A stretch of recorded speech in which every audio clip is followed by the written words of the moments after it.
to reference him as a thief means he was stealing and they were aware. He was taking and they were aware. Yet he still sold Christ for 30 pieces of silver. What does that tell you? Nothing satisfies an entitled person. Are you aware in John chapter 12 and verse 6 that Judas held the purse? The money was with him.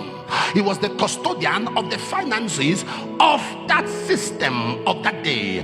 But Judas still went ahead, and the Bible says had a transaction for money that was not up to what he kept in the purse. Are you aware?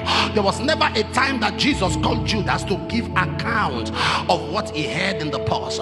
As a matter of fact, Judas was even angry when people were spending on Jesus, because as far as he was concerned, they should spend on him. The Bible said not because he cared for the poor, but because he was a thief. For the Bible to reference him as a thief means he was stealing and they were aware. He was taking and they were aware. Yet he still sold Christ for 30 pieces of silver. What does that tell you? Nothing satisfies an entitled person. Nothing satisfies an entitled person. If you have anybody around you that feels entitled, that feels they deserve, there is nothing you will do is a waste of investment.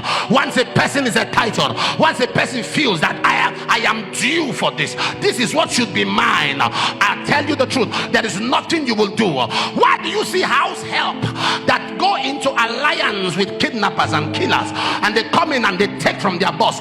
If you begin to investigate properly, the boss took care of them, the boss pays them salary, the boss supports them. But there is entitlement, because sometimes when you are around wealth, you forget that somebody labored to get there. When you are around prosperity, you forget somebody labored to get there. When you are around greatness, you forget somebody labored to get there. All you see is the today. You forget the pains of the person, you forget the struggles of the person, you forget the disaffection of the person, you forget the discipline of the person, you forget the sacrifice of the person, and you become entitled, and you feel that you deserve this, you deserve this, you deserve this, you deserve this. Sir, there is nothing that ruins chances like ingratitude.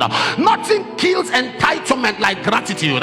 Every other disciple was aware that their close to Jesus was a privilege, that they had access to him was a privilege, and they were grateful for that privilege. When they look at themselves and look at others, they look at their peers, they see what they have access to, they see what they have access to touch, access to go, the honor they command, the respect they command. They knew is that connectivity to Christ that brought that access. So they were grateful, they were appreciative, they loved it. Sir, I am here to tell you, it doesn't matter at all. Any help given to you, do not belittle it, do not undermine it. No matter the favor you are given, no matter the help you are given, appreciate the help while you believe God for more. Even if you are not happy with the way you are treated, cry to heaven. The heart of a king is in the palm of the Lord, and as the rivers of water, he turneth it whithersoever he will.